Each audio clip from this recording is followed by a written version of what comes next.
7 মাসের অন্তঃসত্ত্বা স্ত্রীর মৃত্যু ঘিরে রহস্য শিলচর মধুরবন্দে।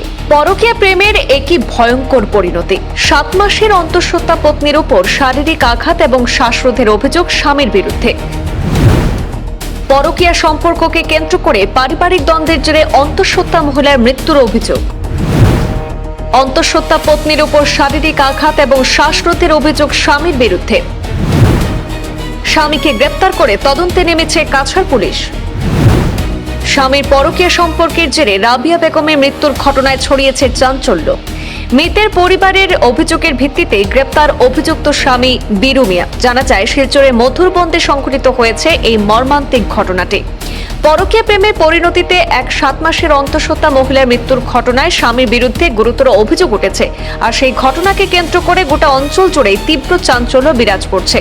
প্রাপ্ত খবর মতে কাছাড় জেলার জিরিঘাট দিঘলি গ্রামের বাসিন্দা রাবিয়া বেগমের 6 বছর পূর্বে শিলচর মধুরবন্দের বীরু মিয়ার সঙ্গে বিবাহ সম্পন্ন হয়েছিল।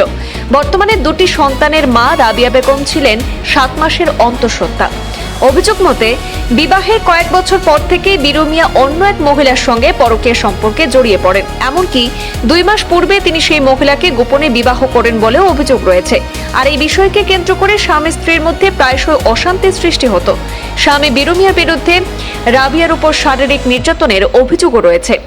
গত সোমবার রাতে বীরু মিয়া হঠাৎই রাবিয়ার পিতাকে ফোন করে জানান যে রাবিয়ার অবস্থা নাকি সংকটজনক, তাই শেষবারের মতো দেখতে চাইলে দ্রুত আসতে বলেন।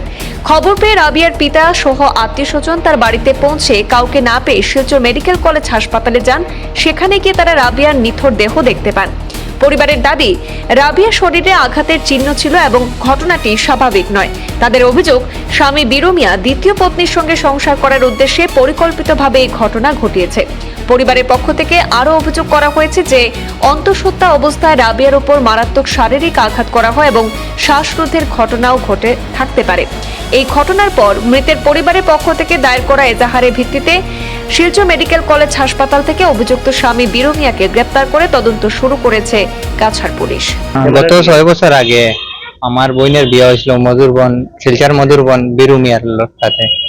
আর আমার বোনরে অত্যাচার করতে হবে জান আগে থেকে, তো এটা আমরা বাড়িতে নিয়ে বিচার আচার করিয়া পুড়াইয়া আবার আনিয়া দিছি। অত্যাচার করে অন্য একটা মহিলার লগে তার সম্পর্ক আছে আর একটা বেটি, তাই লগে তো ওটা মাত লইয়া আর কি ঝগড়া জাটি হইয়া করো অত্যাচার করা করে করতো। তো আমরা বাড়িতে নিচে বেজান নিয়া করছি, বিচার আদালত করছি, করিয়া আনিয়া দিছি। তারা মানুষের বিচার আচার করিয়া আনছই। তারপরে আনার পরে গত 2 মাস আগে শুনছি আমরা বইনে কইছে একটা মহিলা ওটারে বিয়া করে লিছে বলে।